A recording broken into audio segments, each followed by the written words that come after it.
दादी की जादुई छड़ी। बहुत समय पहले की बात है। एक छोटे से गांव में एक प्यारी सी दादी रहती थी।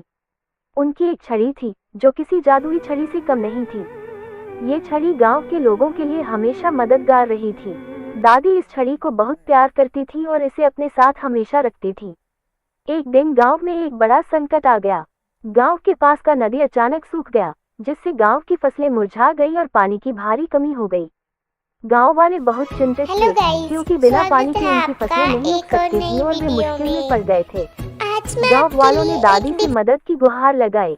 दादी ने अपनी जादुई छड़ी को हाथ में लिया और सोचा कि इस बार उन्हें छड़ी की जादुई शक्तियों का सही इस्तेमाल करना होगा। उन्होंने छड़ी को नदी की ओर ले जाया और छड़ी से कुछ मंत्र पढ़े। दादी की छड़ी में एक अद्भुत शक्ति थी। जैसे ही उन्होंने मंत्र पढ़े, छड़ी ने एक सुनहरी चमक दी और अचानक नदी में पानी बहने लगा।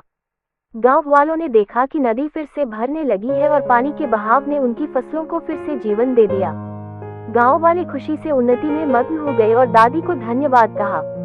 दादी ने हंसते हुए कहा, ये छड़ी तो सिर्फ एक साधन है, असली जादू तो हमें एक दूसरे की मदद करने और एकजुट रहने में ही है। उस दिन के बाद गांव में हर कोई एक दूसरे की मदद करने लगा और दादी की छड़ी के जादू की कहानी पीढ़ी दर पीढ़ी सुनाई जाती रही।